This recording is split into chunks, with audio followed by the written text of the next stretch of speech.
자, 오늘은 여러분하고 선에 대한 개념을 공부하도록 하겠습니다. 저번 시간에 우리는 조용 요소에 대해서 배웠는데, 여러분들 그 조용 요소에 관련된 것을 조금 더 한번 살펴보고, 그 다음에 조용 요소의 개념을서 선의 개념을 이해한 후, 선의 개념이 어떤 게 있는지, 그 다음에 선과 관련된 드로잉의 기능, 그 다음에 드로잉의 종류와 그 다음에 재료가 어떤 것들이 있는지 살펴보도록 하겠습니다.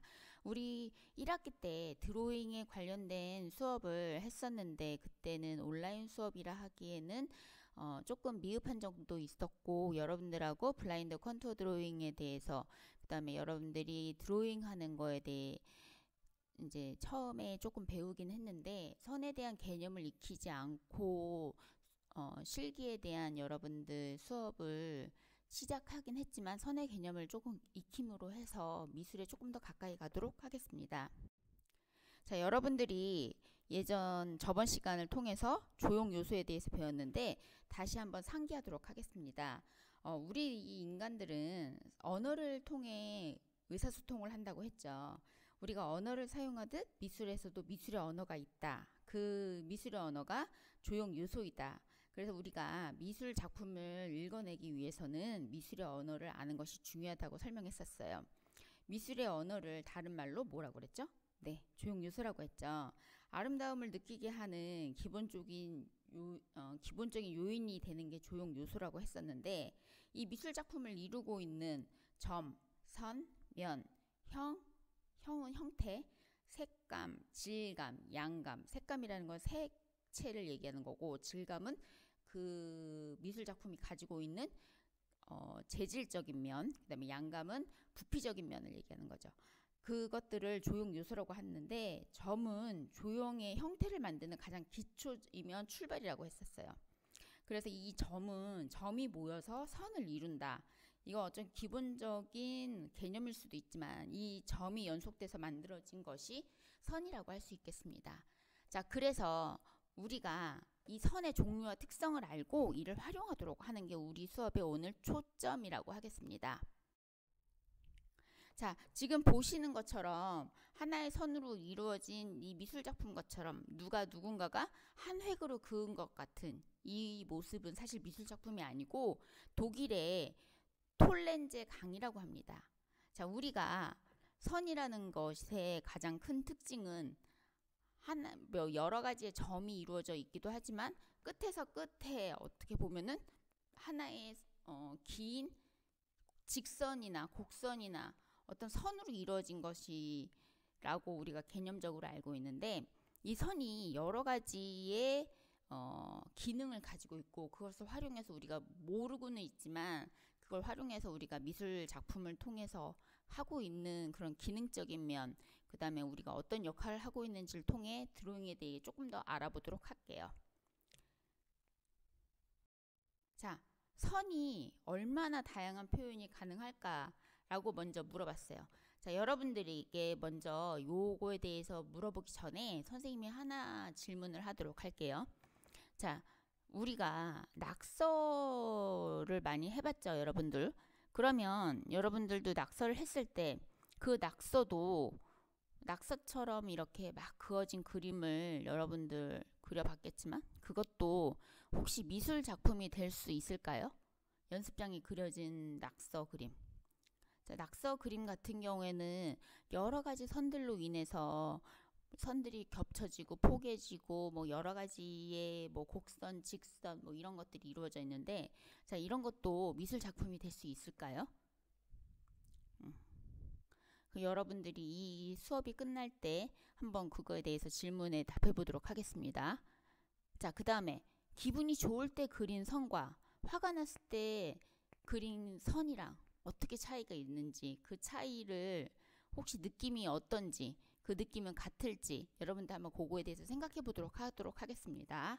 자, 선이 얼마나 다양한 표현이 가능할까? 선이라고 하면 우리가 얘기한 것처럼 점들이 이어져서 만들어진 것이 선이다 라고 어떤 개념적인 이야기를 했었는데, 선은 첫 번째 개념이 뭐냐면 종류에 따라 다양한 감정을 전달할 수 있다고 했어요. 종류에 따라 선의 종류가 달라짐에 따라 다양한 감정을 전달할 수 있고 또 부피감이나 섬세한 형태를 표현할 수도 있다. 지금 이 말을 통해서 선이 감정을 표현할 수도 있고 또 다른 하나의 기능으로는 형태를 표현할 수 있다는 걸 나타내기도 해요. 지금 여기에 나와 있는 거는 호크니라는 작가의 드로잉이에요. 호크니라 그러면 미국의 유명한 미술 작가인데 사실적인 그림을 그리는 걸로 좀 유명했고 또 여러 가지 뭐 평면적인 그림을 그리고 다양한 색채를 표현한 작가이기도 한데 그분의 드로잉이 아주 유명하기도 합니다. 여러분들이 뭐 인터넷을 통해서 호크니의 드로잉이라고 치면은 여러 가지 작품을 감상할 수 있는데 그 중에 선생님이 조금 이제 인상에 남는 작품을 골라온 것입니다. 자, 여기에 있는 선을 통해서 지금 보이시는 것처럼 오감의 풍부한 이 상체의 질감이라든가 또는 이 뭐라 해야 될까 치마에 축 늘어진 원단의 느낌, 그 다음에 저 여자의 머리에 이렇게 흐트러진 느낌, 자, 이런 것들을 모두 선이라는 드로잉을 통해서 표현했다. 그리고 신발에 보면은 선의 겹침으로 통해서 무거운 신발의 무게, 신발의 느낌, 그 다음에 의자에 이 팔에 팔걸이 걸친 느낌. 자, 그 몇 하지 않은 드로잉의 이 필체만으로도 그런 것들을 표현할 수 있다. 자, 우리가 이런 것들을 느낄 수 있다고 하는데 선생님이 여러분들한테 해줄 수 있는 말이 뭐냐면 선은 무심코 그었을 때에도 감정이 묻어난다고 하네요. 그래서 주제를 표현하기 위해서 드로잉의 재료를 효과적으로 사용만 한다면 활용만 한다면 그것들이 얼마든지 표현이 가능하다고 합니다. 선의 방향이나 속도, 힘, 그 다음에 길고 짧고 굵고 가늘고 진하고 흐림 등의 변화만으로도 주제를 심도 있게 표현할 수 있기 때문입니다. 자신이 미술을 처음 접한다고 생각하고 긴 선, 짧은 선, 굵은 선, 가는 선 등을 우리가 그어보면 그 차이를 쉽게 알 수 있을 것입니다. 자, 우리가 선의 종류와 느낌을 조금 더 자세히 알아보도록 할게요.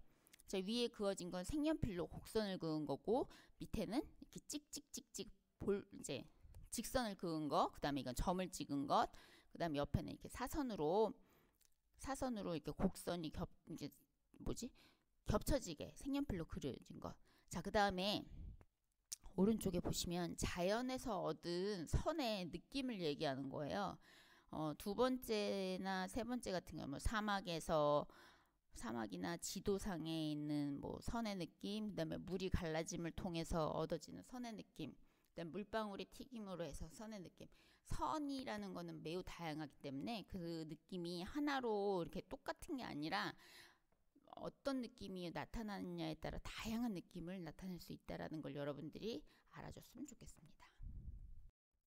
자, 그 다음에 선의 기능적인 거, 아까 얘기한 것처럼 선은 본인의 감정이나 느낌을 표현한다고 했어요. 미술가는 색이나 명암과 같은 요소를 쓰지 않고 선만으로도 작품을 만들기도 합니다. 지금 옆에 보시는 것처럼 피카소가 라이트라는 펜을 이용해서 그 카메라에 이 찍히는 연속 장면을 조금 이제 늦게 해가지고 요 장면을 다 잡은 것 같아요. 그런데 그 선을 통해서 간략한 선만으로 작품을 만들기도 한다라는 모습. 그래서 라이트펜을 이용한 드로잉 작품이기도 합니다. 지금 이거 뭐 피카소가 남들이 하지 않은 작품을 많이 하기도 하지만 때로는 이렇게 몸으로 전위예술이나 또는 몸짓을 통해서 선을 표현하는 작가들도 있죠. 행위예술로 선을 표현하는 작가들의 붓질도 좀 있었어요. 자, 그래서 이 선이라는 거는 본인의 감정이나 또는 본인의 지금의 감정 상태나 느낌을 표현하는데 강하게 전달할 수 있기 때문에 그걸 쓰기도 합니다. 자, 여기 보시면 요거는 학생의 작품이라고 해요. 반복되는 생활이 지루하지만 원만하게 잘 보내고 싶은, 이건 아무래도 그 선을 보고 학생의 감정 상태를 해석한 것 같습니다. 그 마음을 아크릴 물감으로 이제 표현한 학생의 작품이라고 해요. 지금 보시면 원이나 뭐 이런 것들은 매일매일 똑같은 반복되는 날들 같은데 그 안에서 본인이 지루하지만 그래도 잘 지내고자 하는 마음을 물감을 통해서 표현한 것 같습니다. 이렇듯 선으로 본인의 감정을 표현할 수도 있다. 또 다른 선의 기능 같은 경우에는 사물의 모양, 모습을 나타내기도 하죠. 그러니까 형태를 외곽선을 통해서 형태를 나타낸다고 해요. 구체적인 사물의 모양을 나타내기도 하고 단순하고 간략한 선으로 특징만을 살려 나타내기도 하고요. 안녕하세요. 서울특별시 교육청입니다.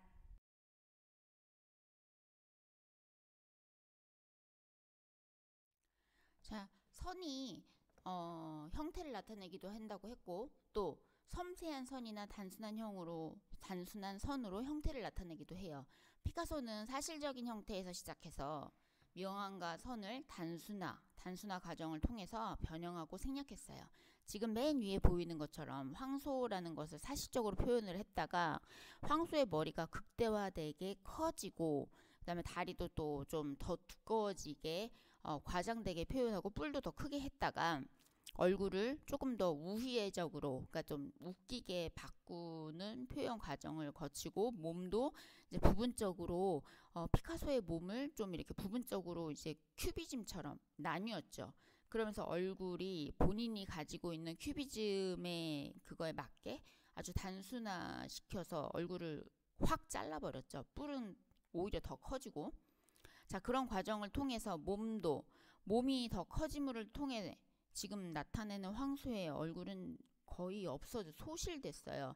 다리도 거의 뭐라 그럴까 이제 면만 남아서 면과 면이 붙어서 이제 어떤 한 덩어리가 됐고 꼬리도 하나의 선으로 그냥 남았죠. 점점 그렇게 내려가다가 결국에는 얼굴은 거의 소실되고 꼬리와 몸뚱아리, 다리 이렇게 남은 피카소의 황소의 모습을 보는데, 자, 이 변형과 생략을 해가면서 최종적으로 사물의 본질이 극도로 간략화된 몇 가닥의 선만으로 정리할 수 있다라는 것을 보여주는 그런 모습이라 하겠습니다. 자, 우리가 여기서 배운 것처럼 선이라는 것은 형태를 만드는 가장 기본적인 요소라고 하겠습니다. 그래서 선의 모양에 따라서 다양한 느낌과 형태를 표현할 수 있다. 여기서 얘기하는 선과 조형은 선으로 형태를 만들 수 있다라는 거죠. 그 다음에 선은 감정을 표현할 수 있다. 그래서 형태를 만들면서 동시에 선의 모양에 따라서 다양한 느낌과 형태를 표현할 수 있다라는 걸 알겠습니다. 그 다음에 선과 드로잉, 주로 선으로 그리는 회화의 표현 방법이나 또는 작품을 말하는데 대상의 형태나 명암 등을 파악하기 위한 방법이 되거나 최적화를 위한 밑그림으로 그려지기도 하지만 요즘 저번에 설명한 것처럼 블라인드 컨투어 드로잉의 여러분들 하나의 뭐라 그랬어요? 작품으로 인정받을 수 있다고 그랬죠. 그 자체가 독립된 작품이기도 합니다. 선으로 그리는 회화의 표현 방법. 자, 선으로 그리는 이 드로잉 작품이 회화의 하나의 표현 방법이면서 또 하나의 작품이기도 합니다. 선으로 그린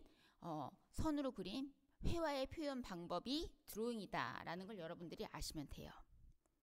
자, 그래서 우리가 이제 학습일 개념을 정리할 건데 우리가 선의 느낌이 어떤 것들이 있는지 그게 어떤 느낌을 주는지 알아야 되겠죠. 자, 곡선으로 그렸을 때는 부드러운 느낌을 당연히 받겠죠. 자, 직선으로 그렸을 때는 정돈되고 깔끔한 느낌. 수직선은 위에서 아래로. 자, 엄숙하고 권위적인 느낌을 준다고 했어요. 근데 뭐 수직선도 때로는 정돈되고 깔끔한 분위기를 주기도 해요. 수평선은 안정된 느낌을 주기도 하지만 때로는 이게 너무 이렇게 가운데로만 나는 느낌이라 이렇게 산만한 느낌도 없지 않아 있어요. 자, 그다음에 사선으로 그려지는 거는 운동감이나 또는 방향감을 나타내기도 하고 파상선이라고 해서 이렇게 선이 여러분들 이렇게 번개치는 것처럼 그런 것들은 날카로운 느낌을 좀 많이 주죠. 그다음에 가는 선은 당연히 섬세한 느낌을 주는 거고 굵고 진한 선은 강한 느낌이나 압도적이며 무거운 느낌을 당연히 주겠죠. 자, 드로잉은 우리가 얘기했죠. 선으로 하는 표현 방법, 회화의 하나의 작품인데 그것에도 한 종류가 있다고 그랬어요. 자, 우리가 잘 아는 스케치를 해봐라 할 때 그 스케치는 대상을 간결하게 그림을 스케치라고 해요. 그러면 스케치에서 조금 더 자세하게 그린 것, 그거는 정밀묘사죠. 대상의 특징과 구조, 명암 등을 세밀하고 명암을 넣어서 정확하게 그린 그림. 자, 크로키는 여기서 가장 간략하게 그린 거예요. 아주 단순하고 움직이는 대상을 순간적으로 포착해서 동작을 포착해서 빠르고 간결하게 그리는 그림을 크로키라고 하죠. 자, 크로키와 스케치와 정밀묘사의 비중을 따지자면 정밀묘사가 가장 자세하게 그리고 그 다음에 스케치, 그 다음에 크로키. 자, 크로키가 가장 간략하게 그린다는 거. 여기 밑에 있는 자세한 작품을 보면 드가의 휴식적인 두 무희라 그래서 발레리나의 모습을 스케치한 것, 그 다음에 끌레라고 마카브르 춤, 연필로 손을 정밀묘사한 거, 그 다음에 그거 보면은 마카브르 춤이라고 또 나왔는데 이거 마카브르 춤? 이거는 춤을 추는 모습을 크로키한 작품이겠습니다. 자, 그 다음에 드로잉을 우리가 할 때 재료가 있는데 우리 처음에는 연필도 써봤고 목탄도 써봤고 콩테도 써봤고 이제 우리가 써본 건 연필, 그 다음 펜 이렇게 정도 써봤는데 연필 여러분들 잘 아는 것처럼 단단하고 진한 연필 재료에 따라서 그리고 자유롭고 쉽게 구할 수 있는 재료죠. 그 다음에 H에서 6B까지 자유롭게 쓸 수 있고 HB가 가장 기본이 되는 거예요. 그래서 H로 갈수록 점점 흐려지는 거고 B로 갈수록 점점 진해지는 거죠. 그래서 2B, 3B, 4B로 갈수록 진한 농도가 더 강해지는 거죠. 목탄은 뭐냐면 나무를 태워서 그 나무에 이제 석탄이 아니라 그 숯처럼 나무를 태운 그걸 가지고 미술 재료로 쓰는 거예요. 그래서 부드러운 농담이나 명암을 자유롭게 표현할 수 있는데 이게 잘 부서지고 그 다음에 다 그린 다음에 이게 잘 날아가요. 그래서 픽사티브라고 하는 정착액을 뿌려서 꼭 보관해야 돼요. 콩테는 연필보다는 진하고 그 다음에 목탄보다는 조금 더 단단한 거죠. 그래서 음영이나 색조를 부드럽게 표현할 수 있으면 이건 공장에서 찍어낸 거예요. 목탄하고는 조금 다른 거. 그 다음에 이거는 잘 안 지워져요. 그래서 수정이 어렵다는 거. 펜은 여러분도 잘 알고 있는 것처럼 여러 가지 종류가 있는 펜들이 있고 옛날에는 이렇게 찍어 쓰는 잉크펜을 얘기했던 거. 그래서 잉크나 먹물을 사용하기도 하고. 자, 모필이라는 건 붓을 얘기하는 거죠. 그 선의 굵기나 농담의 변화로 강약 표현이 가능하고. 근데 붓 같은 경우에는 붓펜 같은 경우에는 뭐 그냥 쓰겠지만 물을 가지고 있다던가 물기가 있을 때 써야 된다는 그런 단점이 있어요. 쓰기 좀 불편하죠. 자, 이런 여러 가지 재료가 있다는 것. 자, 우리가 지금 수업을 조금 했는데 여러분들하고 선에 대한 조형적인 개념, 그 다음에 선이 가지고 있는 역할, 기능, 그 다음에 선을 통해서 우리가 알고 있는 드로잉의 이해, 그 다음에 그 드로잉의 종류, 드로잉의 재료까지 봤습니다. 자, 그러면 우리가 여기까지 수업을 하였으니까 여러분들하고 나머지 뒤에 슬라이드를 통해서 퀴즈도 풀어보시고 여러분들이 다음에 학교에 오실 때는 여러분들하고 좀 더 재미있는 수업이 되도록 하겠습니다. 수업 열심히 들어주셔서 감사합니다.